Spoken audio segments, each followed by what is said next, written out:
I think the Honorable Prime Minister ought to have made a statement. Manipur has been a big concern to Mizoram. They are also Indian citizens. They need help, even though the central government may not be in favor. We cannot, turn the blind eye to the needs of our brothers and sisters. The relationship that the Mizoram and Manipur used to share in past as a neighbors has been impacted or affected? Yeah, it has been affected naturally. I appreciate the fact that our Honorable Chief Minister was there in the Solidarity March. Without security, being among the masses in the Solidarity March, could you compare with the Chief Minister of the adjoining state?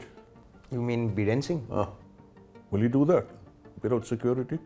And to express his solidarity with the hill people of his state? I don't think he would do that. You were indirectly told not to raise the issue of Manipur violence and Uniform Civil Code issue in NDA representative meeting. A reliable person, I will not name him, he said, there is a feeling that you ought not to talk about, How difficult it is to raise the issues of that reason here in Parliament? Well, it is quite difficult for a lone MP, to raise any issue in the House. Is MNF thinking of quitting NDA? NDA, it's a democratic alliance. Nobody should be afraid of that alliance. We are not afraid of that alliance. What do you want to say about the coverage of Manipur by the mainstream media? Sufferings were there, but the national mainstream media was quiet for quite a long time. What do you see as a solution? Since the present state government in Manipur has not been able to control the situation out there, that state government ought not to be in power. It has been nearly 3 months since the violence in Manipur has been going on. The ethnic conflict between the Métis and the Kukis has so far claimed at least 150 lives, injured over 400 people and displaced nearly 60,000 people in Manipur. The Manipur issue has also disrupted the parliament for the last 6 days, as the opposition has been demanding a statement from Prime Minister Narendra Modi on the situation in the Manipur. In Mizoram, the neighbouring state of Manipur has also witnessed widespread protest in support of the Kukis tribal people in Manipur. Today, we have with us C. Lalrosanga, sir, the lone MP from Mizoram. Sir, welcome to the Newslaundry interview. Thank you. So my first question to you is, what do you think about the Manipur conflict, since it's your neighbouring state, and impact of the conflict could now also be seen in Mizoram? Well, I think Mizoram is the worst impacted that way by the conflict in Manipur. And Manipur has been a big concern to Mizoram right from the beginning of the outbreak of violence. And we have been monitoring the situation. We have been trying to get news from Manipur. And ultimately we have the displaced persons from Manipur who told us about the situation back home, what they went through, how they suffered, and how they lost their homes and their properties. So it was very distressing for us. However, since those displaced people coming from Manipur are our ethnic brothers and sisters, we take the responsibility of giving them shelter and food and relief materials in every possible way that we can. And so we are happy to host them, though we have very little resources, but Mizoram being a small state, we don't have much resource. Even then, we have been welcoming them with open arms, as they are our own ethnic brothers and sisters from across the border. And many have in fact relatives in Mizoram and vice versa as well. But the thing is that we have been feeling the pressure of Manipur in Mizoram as well. Because of the tension back there, people have been coming for shelter, as I told you, for security, for safety. So we have been trying our best to see that the peace and tranquility of Mizoram is not disturbed, even though our neighboring state, adjoining state, is going through so much of violence. Very horrific and appalling events have been taking place till today. So it's impacting us in every possible way, I would say. The church has been praying for Manipur across the state, and people have been doing their best to contribute whatever they can for the relief of those displaced persons. And at the same time, politically also, we also have been, doing our best to see that the issue of Manipur is also taken up at the right level. So it's impacting us in every possible way. Sir, as you have said and mentioned, there is ethnic ties between the Mizos and the Kukis. Can you just tell us more about it? Because many people have little idea about this ethnic ties. These are historical ties that we share, going back to centuries. We are, you can say ethnically related. Okay, well, maybe the dialects, the languages have become slightly different, but we understand what the other tribes are speaking in general terms. And religious-wise also, we are all Christians, okay? And therefore, we feel closer to them, and they also feel close to us, and that is why they have been coming to us.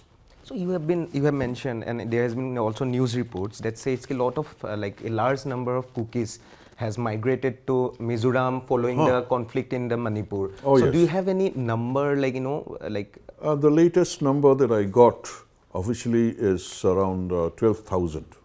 12,000 in last 3 months, 2 months? Yeah. Last 3 months, they have come over from different parts of Manipur, okay, not just the hills, the valleys also. Some came via flights through Guwahati or Silchar or Kolkata and other places. Some, and I would say most of them, have come by hill roads. There is a hill road between Mizoram and Manipur. So somehow they managed to get transport and come to Mizoram. Does it also not causing some kind of financial burden on Mizoram because of this migration?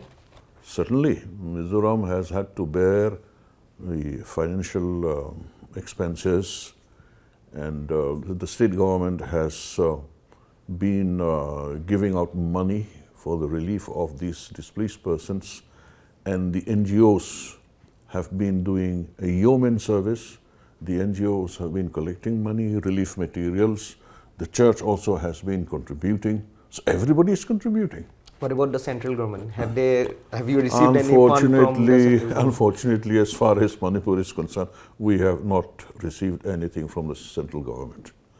We are asking, we have written, our Honorable Chief Minister also has written 2 or 3 times already.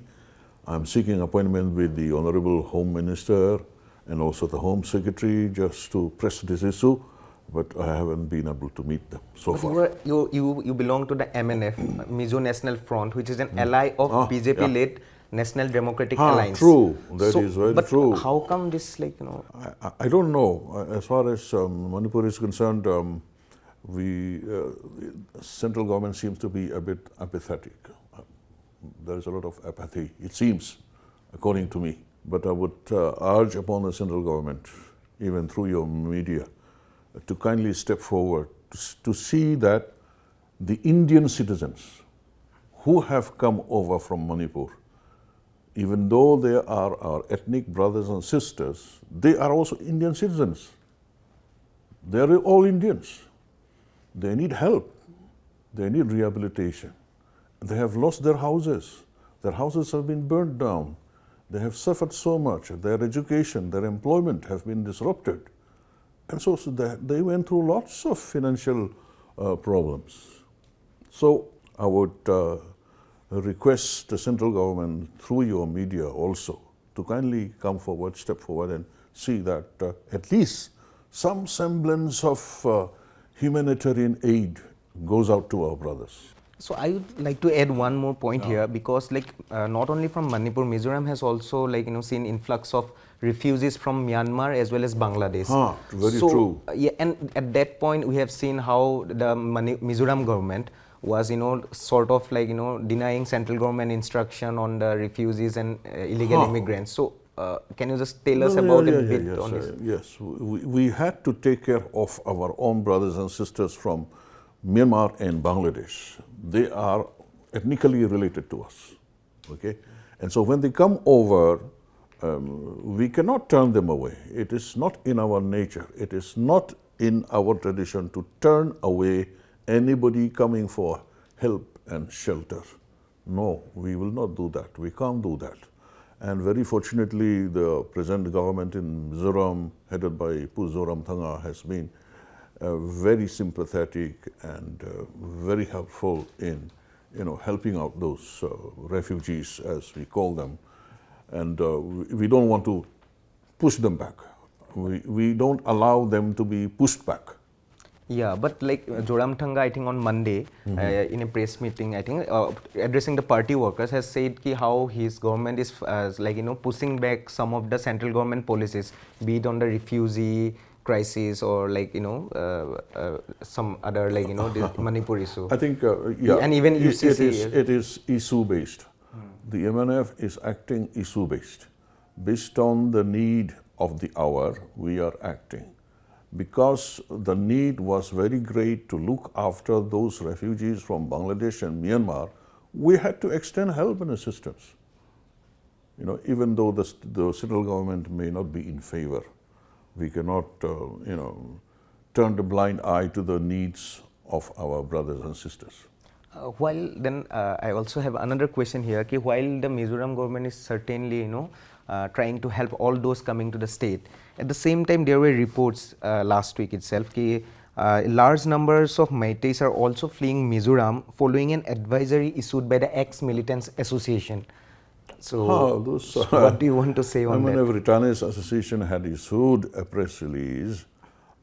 It was kind of an advice, as you said, that Meiteis in Mizoram, they ought to see to their security, that they should, be there even in Mizoram. If they continue there, they should seek their own safety and seek their own security. But the thing is that Mizoram government has been providing security to the Meiteis in Mizoram. I have personally met and talked to the Honorable Home Minister of Mizoram himself. I had earlier also asked him to please extend security to those guys, and he has been doing that. And there has been police security cover, at least for the last 1 or 2 months to them. And this the state government has asked for clarifications from the Returnees Association, and they also have said that no, it's not like a quit notice that we are asking the Meiteis to leave. No, it's not like that. They say it's just an advisory, and they have diluted their pressure on the Meiteis. Because there was concern about the solidarity march that was organized in Aizawl, the capital of Mizoram, yesterday. And interestingly, we saw the participation of Zoramthanga Mizoram CM Zoramthanga on the Solidarity March. So I have a question here. Why did it require the CM to hit the streets when your party is already an BJP ally? Were his concerns not conveyed to the top BJP leadership or the Prime Minister? He had conveyed his concerns already. He had written. He has been writing to the central government leaders. Yeah. They know about it. Okay. But they are not doing anything about it. So far, we have not seen any such kind of response. Okay. Even then, I would say, and I appreciate the fact that our Honorable Chief Minister was there in the Solidarity March. Yeah, it was good to see a CM, okay, without security, being among the masses in the Solidarity March. Could you compare with the Chief Minister of the adjoining state? You mean Biren Singh? Will he do that without security? And to express his solidarity with the hill people of his state? I don't think he would do that. Has the relationship between Manipur and Mizoram impacted following the the conflict? Was there any sort of relationship that the Mizoram and Manipur used to share in past as a neighbors has been impacted or affected, do you think? Yeah, it has been affected naturally.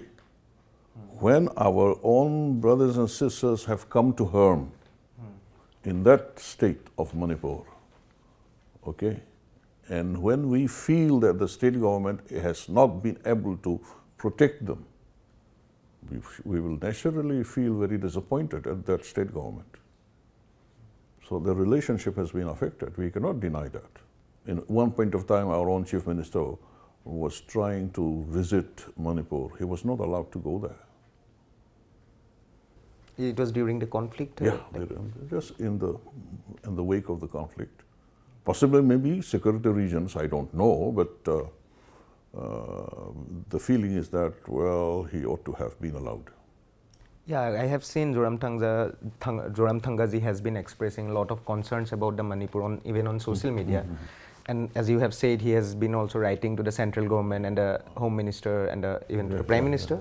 So is it because of this lack of response? I think on Monday he said, July 24th, he said, MNF is not afraid of NDA, or there was a report yesterday on Times of India where it was said the two MPs from Mizoram has been thinking of quitting NDA alliance. What is there any truth to it? Is MNF thinking of quitting NDA? There is no question of being afraid of NDA. Okay, nobody ought to be afraid of NDA. It is the National Democratic Front. Sorry, National Democratic Alliance. After all, NDA. It's a democratic alliance. Nobody should be afraid of that alliance. We are not afraid of that alliance.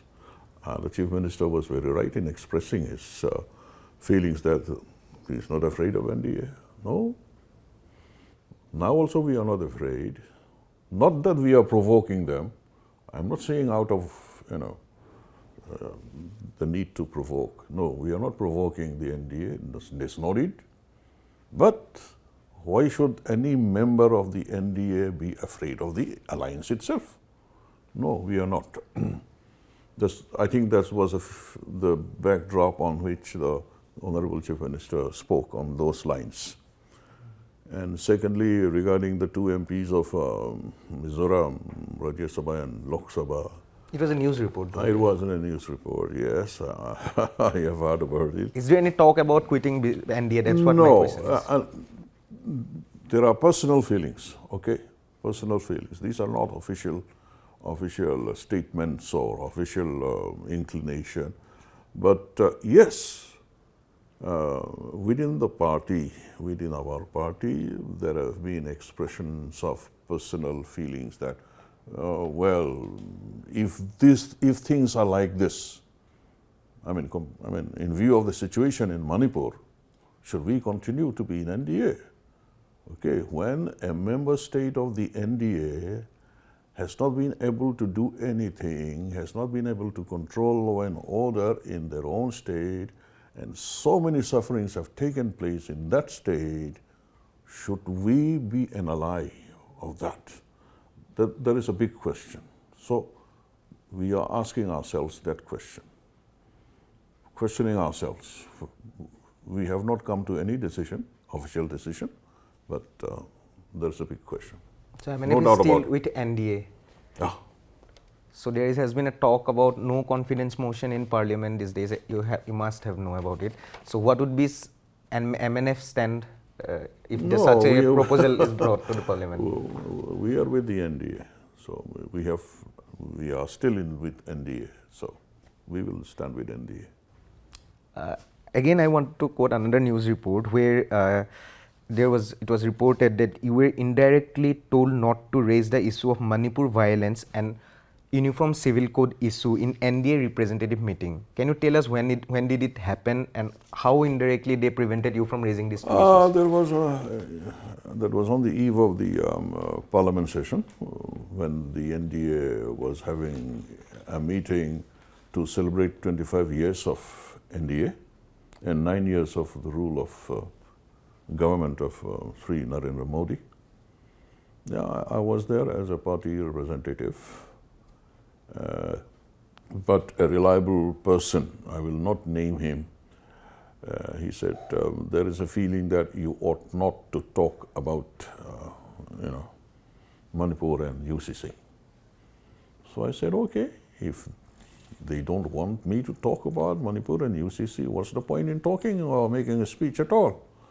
I would rather not talk about anything else, I said, so I didn't make any speech. But while we know about the stand of MNF in case of Manipur, we're not really aware about the MNF stand on UCC. Why MNF is opposing a uniform civil code? Can you just tell us to the viewers? Well, we feel that it is against the interest of the tribals and more so a minority like the Christians, especially as Christians, because Mizoram is a Christian state, majority Christian state. So we feel that it will not go down well, UCC will not go down well with the religious feelings of the Mizo people, and also it will hurt our traditions.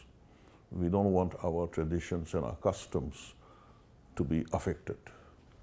Okay. There is a widespread apprehension that it's going to affect. In a way, what way can you just tell because it's all what the UCC aims, about the say for example marriage or divorce or inheritance issues. So we don't want because we have our own customs and practices. So we don't want those to be affected. Okay. So coming back to Parliament again, so we have seen disruption of proceedings of Parliament over the past 6 days on the issue of Manipur. So do you think this kind of disruption is the right way to find a solution for the Manipur issue? No, disruptions will certainly be no solution to Manipur problems. No, I don't think disruptions can become any means of solution. No. But the thing is that it seems our opposition members, they wanted to press on their demands for the Prime Minister to speak in the House. Right. And so that has still not come. The Honorable Prime Minister has still not made any statement inside the House. So I think the opposition is trying to make a statement, it seems. What do you think? The Prime Minister should come and make a statement in the House? I don't think there is any harm. My personal feelings. I think the Honorable Prime Minister ought to have made a statement on Manipur. He hasn't. So I think he has made one, but it was outside the House. That was on a particular incident only. About the viral parading of those tribal girls naked. That viral video. Yeah. He didn't talk about other related issues. Since Newslaundry has done a lot of report on the media coverage of Manipur, and Newslaundry focuses on media, and you also served as a Director General of Doordarshan. What do you want to say about the coverage of Manipur by the mainstream media, mainstream news organizations? Initially, very inadequate. Okay. And Manipur was burning, and there was a lot of chaos out there, a lot of sufferings, and people fleeing from the valleys and fleeing into the hills. And I got lots of phone calls those days, right from May the 3rd. I got lots of calls from Manipur itself, asking for help, telling us that, people saying that, can you hear those firing? Those are the firing of guns, the sounds of gunshots and all. They said, and they were crying, and so much of sufferings were there, but the national mainstream media was quiet for quite a long time. It was a while before they started reporting. I wish they would have immediately gone and do, reliable reporting at that time. Of course, I appreciate Newslaundry. I heard from some quarters that you are doing good work. Okay, so I appreciate your efforts. So, sir, my last question to you is, what do you see as a solution to bring peace in Manipur? Very difficult. I have been saying that since the present state government in Manipur has not been able to control the situation out there, that things have been going out of hand so much that violence is still happening even till today, that state government ought not to be in power. You know, there has to be a change. Either the central government take over the administration of that state, or somebody reliable be put in the place of the present chief minister of that state. There is one solution, immediate solution I would say, and there has to be healing, there has to be healing touches. Peace committees really ought to be representative of all communities, okay, not just one particular community. And those peace committees really have to work. And but the third and the most important thing would be to go deep down into the root cause of Manipur problems. What is the root cause of that problem? Otherwise, even if you heal superficially, it will come out again. What do you think is the root cause? I think it is primarily related to land holdings. Like land holdings? Like holdings between the Métis and the other communities, because the hills, geographically, hills are larger geographically.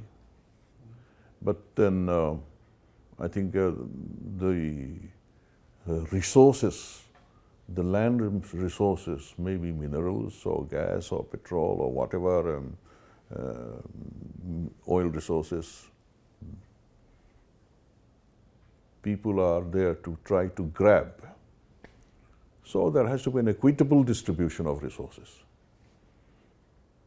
And this ought to be solved once and for all between the hills and the valleys. And another one, there has been demand for separate administration. Yeah, I was supposed to ask you. Oh, sorry. Yeah, you can tell. Is it a solution, do you think? I have been supporting the idea of separate solutions, administration. Because the divide is too large now, the divide is too wide between the hills and the valleys. I mean the tribals and the non-tribals, I would say, the Métis. So it is better that they are administered separately. What role do you think Mizoram can play in this whole process? I don't think Mizoram has any role. No, in the peace process. I'm not saying the separated. No, peace process, if they want us to be there to help out to restore peace, then we are certainly willing to do that. But then what role can we play otherwise? I mean, it's for the central government to decide what type of separate administration ought to be set up there, if at all they want to set up a separate administration. Have Mizoram conveyed this to the central government? Mizoram can also take part in the negotiation in the peace process. No, not that I know. Officially, I don't know anything about that. But we are all willing, as it is. If we can help out, we would certainly like to help out, if possible, if they can have confidence in us. Since you are the lone MP from, this is last question again. Yeah. Since you are the lone MP from the Mizoram, how difficult it is to raise the issues of that region here in Parliament? Well, it is quite difficult for a lone MP, to raise any issue in the House. There are so many other parties, so many other members belonging to bigger parties, So it's not easy at all. But somehow we have been able to raise what little issues that we have to raise. Somehow we managed to find out ways, but it is not easy. It's not easy. But of course, in important meetings, even though I may be a lone member of Lok Sabha from my state, I get invited. They let me participate in the meetings at least, so I am very grateful to the government also that way. Thank you so much, sir, for speaking to Newslaundry. It was nice speaking to you, sir. Nice speaking to you. Thank you.